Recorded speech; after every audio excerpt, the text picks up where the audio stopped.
నువ్వెందుకు most deserve అనుకుంటున్నావు అంటూ కళ్యాణ్ రామును అయితే అడుగుతారు. నాకంటే తనుజ చాలా బాగా ఆడుతుంది అంటూ అయితే రాము చెప్తే, ఇప్పటికీ కూడా నువ్వు గివప్ ఇస్తున్నావు చూడు అంటూ కళ్యాణ్ అయితే సీరియస్గా గట్టిగా చెప్తాడనమాట. వర్షం కారణంగా ఇంట్లోనే ఈ గేమ్ పెట్టడం జరుగుతుంది.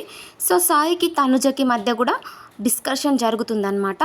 నేను ఇక్కడ ప్రాధేయపడడానికి రాలేదు, గేమ్ ఆడడానికి వచ్చాను అంటూ అయితే సాయి గట్టిగా చెప్పడం జరుగుతుంది.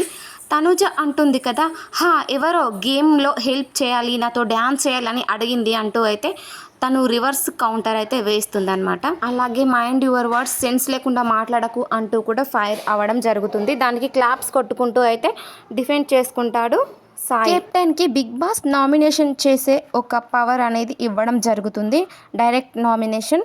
సో దివ్య అయితే తనుజని నామినేట్ చేయడం జరుగుతుంది. ఒక పర్సన్ కోసం నువ్వు ఇంతలా ఏడుస్తున్నావు చూడు, వాళ్ళ కోసం బాండింగ్ పెట్టుకోవడానికి అంటూ అయితే తనుజ అంటుంటే, ఓ తనుజ, ఏడవడం గురించి నువ్వు నాకు చెప్తున్నావా, ప్రతి గేమ్ అయిపోయాక వెళ్ళి నువ్వు ఏడుస్తావు అనుకుంటూ అయితే చాలా గట్టిగా చెప్తుంది దివ్య. నీలా సపోర్ట్ కోసం అలా చేతులు కట్టుకుంటూ నిలబడలేను అంటూ అయితే ఒక కౌంటర్ వేస్తుంది దివ్య.